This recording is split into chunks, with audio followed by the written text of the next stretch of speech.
시청자 여러분 안녕하십니까? 세상을 바꾸는 바른밥상의 정재입니다. 팍팍한 도시에서 파릇함을 뽐내는 도시농업은 제법 자리를 잡았는데요. 그중 학교 텃밭의 증가가 돋보입니다. 현재 학교 텃밭이 어떻게 운영되고 있는지 또 이 텃밭을 발전시키기 위한 미래 교사들의 노력을 영상으로 확인하시죠. 도시의 빈 땅에 농사를 짓는 도시농업은 2015년 기준 130만 9천 명으로 5년 만에 8.6배 이상 크게 증가했습니다. 특히 학교 교육형 도시농업인 학교 텃밭은 학교의 적극적인 참여로 도시농업 참여자 수의 49%를 기록하고 있습니다. 서울 응암초등학교의 옥상 텃밭도 다양한 작물로 가득한데요. 쌈채소와 뿌리채소뿐 아니라 벼도 키우고 있습니다. 오늘은 학생들이 지난 4개월간 정성껏 키운 벼를 수확하는 날인데요. 이처럼 식물과 교감하는 아이들은 먹거리에 대한 행동 변화도 눈에 띄게 달라집니다. 처음에 저희 학교가 쌈채소의 날을 운영할 때 쌈채소가 나오면 아이들이 별로 먹기 싫어하는 아이들도 있었고 쌈채소가 좀 남는 경우가 종종 있었는데 이런 텃밭 교육을 점점 하면서 아이들이 쌈채소를 자기가 직접 기른 채소라고 인식을 하고 쌈채소에 대한 친근감을 더 느껴서 지금 현재는 예전보다 훨씬 더 잘 먹고 남기지 않는 그런 모습을 볼 수 있습니다. 대학생들에게도 학교 텃밭은 많은 교훈을 줍니다. 가정교육과인 이 학생들은 식생활 교육 중 실습으로 텃밭을 가꾸고 있습니다.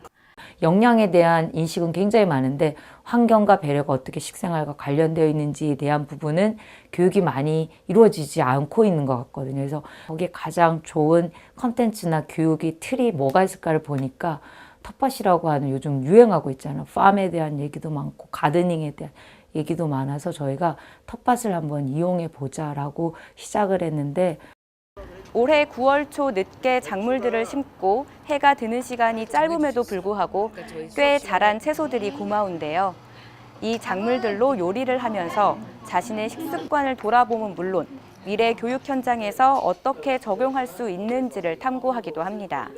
정규 수업처럼 텃밭 수업을 했으면 좋겠고 이렇게 텃밭이 있지 않더라도 교실에서 개인 화분이 하나씩 있었으면 해요. 그래서 생명이 일단 소중하다는 거, 그리고 내가 먹는 거 하나하나가 그냥 만들어진 게 아니라 농부들이나 이제 모든 사람들의 도움으로 이렇게 내 식탁에 올라온 거다. 그거를 좀 알려주고 싶어요.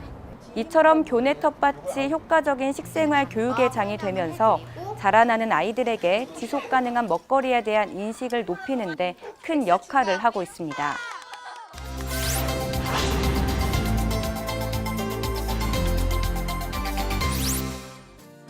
날씨가 꽤 쌀쌀해지면서 보양식 생각나실 텐데요. 요즘 똑똑한 소비자들은 축산물의 저지방 부위를 활용해 더 담백하게 건강을 챙긴다고 합니다. 축산물 저지방 부위 활용법에 대해 신세아 기자가 보도합니다. 다양한 체험 부스로 가득 찬 서울 마로니에 공원. 축산물 저지방 부위를 알리는 곳에 많은 학생들이 모여 있는데요. 이들은 저지방 부위가 있다는 것이 생소하기만 합니다. 제가 원래는 저지방 부위에 대해 진짜 하나도 몰랐었는데 이 체험을 하고 나서 어느 부위가 더 건강하고 어느 부위가 더 몸에 좋은지를 알게 되어서 좋은 것 같아요. 이처럼 학생들에게 저지방 부위는 생소할 수 있지만 20대 이상 일반 소비자들에게는 각광받고 있는데요. 지방 함량이 적어 상대적으로 건강하다는 인식과 저렴한 가격도 한몫합니다.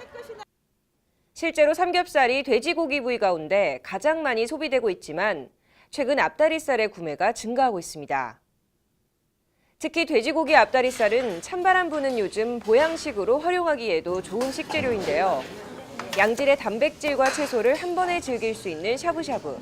샤브샤브용 고기는 기름이 많아야 맛있다는 통념을 깨고 앞다리살로 더 담백하게 즐길 수 있습니다. 네, 평소에 저희는 쇠고기로만 해 먹었잖아요. 근데 이렇게 지방기가 적은 돼지고기, 이제 앞다리나 뒷다리살을 이용해서 또 이렇게 이제 우리는 모든 재료를 한꺼번에 넣어서 이렇게 그냥 건져서 먹었는데 똘똘 말아서 하니까 보기도 좋고 하나씩 갖다 먹으니까 깔끔하고 그래서 뭐 손님 대접할 때도 이렇게 하면 되게 좋을 것 같은데요.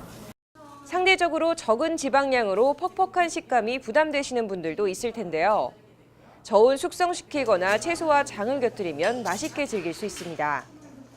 맛있게 드실 수 있는 거는 저희 김치 냉장고에 이렇게 랩으로 꽁꽁 잘 싸서 한 일주일 정도 좀 숙성을 해서 드시면 훨씬 좀 부드러운 육질의 고기를 드실 수 있습니다. 그리고 오늘처럼 그 채소와 같이 요리를 해서 드신다거나 뭐 쌈장이 됐던 또 뭐 간장을 이용한 그런 소스를 집에 있는 양념을 가지고 만들어서 찍어서 드시면 훨씬 더 풍미를 느낄 수 있으실 것 같습니다. 소비자들이 저지방 부위에 관심도가 높아지는 만큼 이를 활용한 다양한 육가공 제품과 요리법이 개발되어야겠습니다.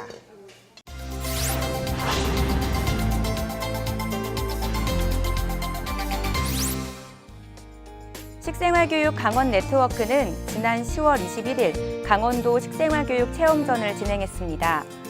강원도 농산물을 활용한 바른 식생활 요리 경연대회에서는 초등부 6팀, 청년부 5팀, 가족 단위 9팀이 상을 받아 성황리에 막을 내렸습니다.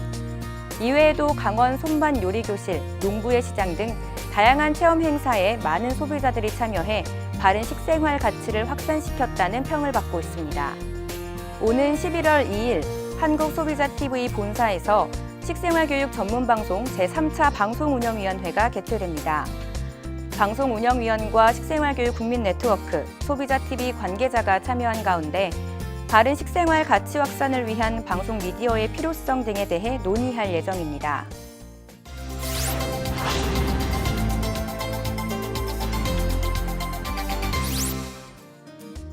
여러분, 친환경 농산물에 대해 얼마나 알고 계신가요? 진짜 안전한가?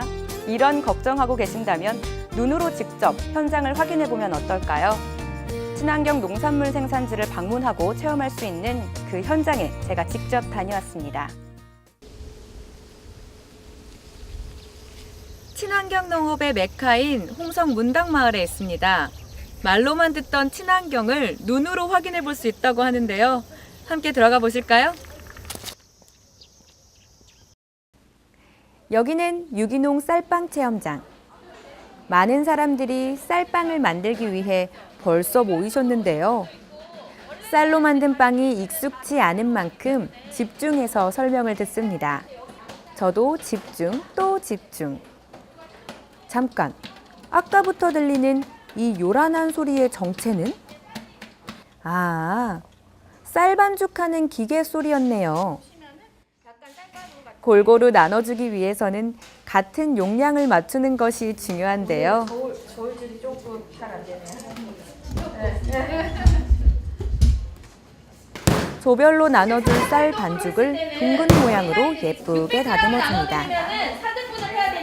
자, 드디어 본격적으로 쌀빵을 만들어 볼까요? 여기는 밀면서 여기 500원짜리를 그려주셔야 돼요. 이쪽으로 밀고. 네네. 생각보다 되게 동그랗게 많은 게 어려워요. 오늘 안에 성공할 수 있을지 모르겠는데 한번 해볼게요. 이거 잘 만들었다. 뿌듯해하시고 계시는데. 팥을 좋아하시면 더 많이 넣어도 되는데 좀 하기가 나중에 힘들어요. 그래서 여기 팥 할 때도 여기를 좀 눌러주셔야 돼요. 한 번 접는 거죠. 이렇게 덮고 이게 반대쪽으로 이렇게 됩니다. 만두 원래 뭐 많이 하셨던 분들은 더 잘하시죠. 완성. 저희 조 솜씨 어떤가요? 제법 그럴듯하죠? 저희가 지금 다 만들었는데 몇 분 정도 기다리면 저희 쌀빵을 만날 수 있을까요? 네, 180도 정도로 했을 때 지금 한 15분에서 16분 정도 하고 그다음에 식히는데 한 20분 정도 걸려요. 보이시나요? 맛있어져가는 저 쌀빵의 모습이. 쌀빵이 익어가는 동안 문당마을의 자연을 느껴볼까요? 토종 우렁이는 1년에 한 번밖에 새끼를 안 낳는데 걔는 엄마 뱃속에서, 엄마 몸속에서 엄마 살을 갉아먹고 커서 바깥으로 나와요. 자기들 때문에 다 갉아먹은 거 생각은 안 하고 둥둥 떠가는 엄마 모습 보고 시집 간다고 좋아했다는 그런 얘기가 있어요. 선생님의 우렁이 엄마 이야기도 들으며 새로운 것을 또 알게 되는데요. 또 다른 곳으로 이동해 볼까요? 여기 어떻게 오셨어요? 홍성군에 그 친환경 마을이 있다고 그래서 체험차 왔습니다. 학교 선생님이세요? 네네.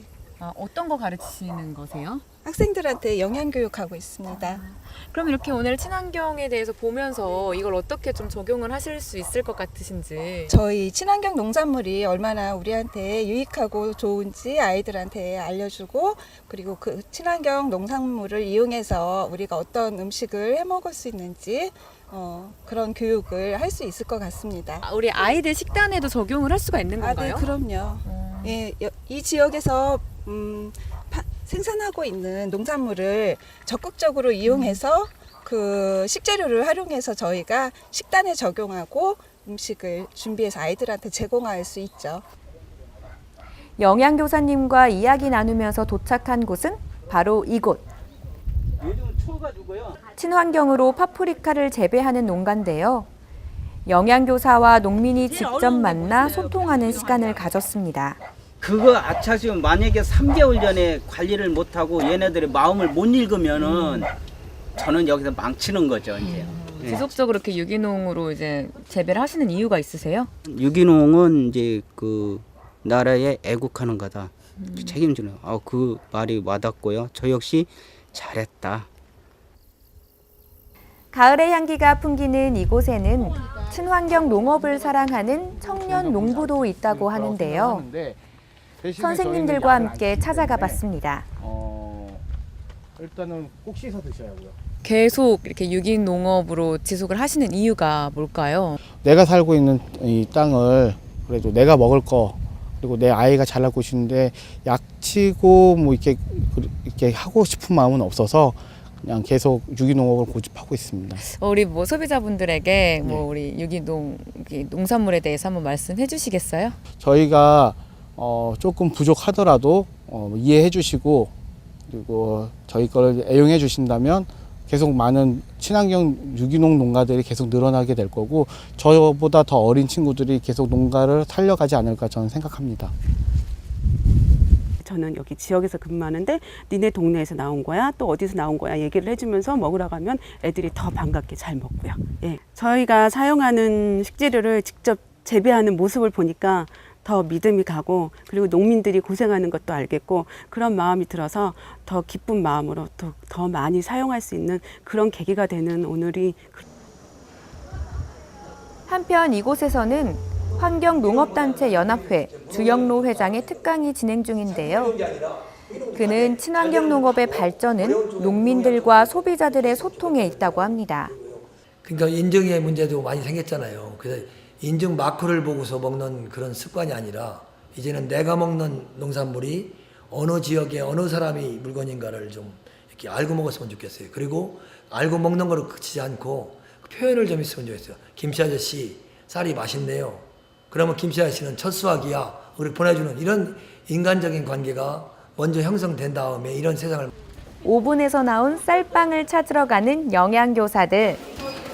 뜨끈뜨끈한 쌀빵. 진짜 먹음직스럽죠?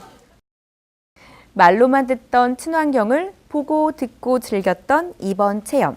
더 활발해지기를 바라봅니다. 쌀로 만든 빵 최고예요.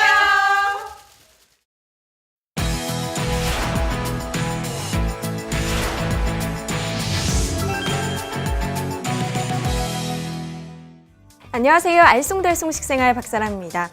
찬바람이 불면 생각나는 뜨끈한 국물. 그중 보양식으로 자주 먹는 것이 바로 사골국이죠. 요즘 가정에서 끓여 드시는 어머님들도 많으실 텐데요. 사골국 끓이실 때 보통 몇 번 우려내시나요? 대부분의 사람들이 사골국은 오래 우려낼수록 좋은 영양 성분이 나온다고 생각하는데요. 과연 맞을까요? 오늘은 사골국에 대한 진실을 알아보겠습니다. 사골은 소의 4다리 뼈를 말하는데요. 사골의 핏물을 제거한 뒤 오랜 시간 우려내면 뽀얀 사골국이 완성됩니다. 그렇다면 사골을 어느 정도 우려내는 것이 좋을까요? 사골국은 오래 끓이면 끓일수록 몸에 좋은 성분이 많이 나오는 것으로 알려져 있는데 사실은 그렇지 않습니다. 6시간씩 3번 넘게 우려내면 칼슘의 양은 급격히 줄어들고 이는 지속적으로 추출이 됩니다.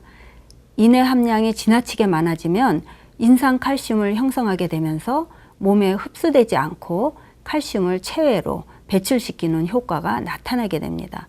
그렇기 때문에 사골국은 6시간씩 3번까지만 우려내어 먹는 것이 칼슘 섭취에 가장 바람직한 방법이라고 할 수 있습니다. 사골이 가진 영양을 충분히 섭취하는 방법, 1회 6시간씩 3번만 끓이기 기억하시는 것이 좋겠죠. 이외에도 사골국을 좀 더 건강하게 먹는 방법에 대해 알려드리겠습니다. 우선 좋은 사골을 고르는 방법인데요. 사골 단면에 붉은색 얼룩이 선명하고 연골이 많으며 골수와 뼈 사이에 붉은색이 선명한 것이 좋은 사골이라고 합니다. 사골국을 끓일 때 식초나 유자, 사과와 같은 과일을 넣어주면 사골의 칼슘을 더 잘 우러나게 해준다고 합니다. 또 시래기를 넣는 것도 좋은데요. 시래기의 비타민C가 사골국의 칼슘 함량을 높이고 또 연골을 구성하는 콜라겐의 합성을 돕습니다. 된장까지 넣으면 맛까지 더 좋다고 하네요. 칼슘, 단백질 등 뼈에 좋은 성분들이 풍부한 사골국. 하지만 뭐든지 과유불급이죠. 너무 많이 드시면 고지혈증, 비만 등 성인병을 유발할 수도 있으니까요.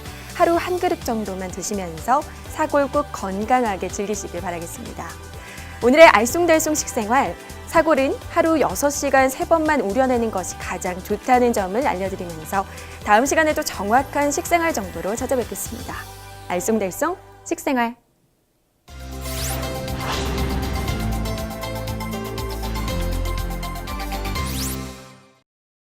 요즘 마트 가시면 사과 많이 보실 수 있을 텐데요. 가을을 담은 사과 요새 참 맛있습니다. 참나물 무침을 만들 때 사과를 썰어 넣으면 참나물의 향긋한 향과 사과의 아삭거리는 식감이 조화를 이룬다고 하는데요.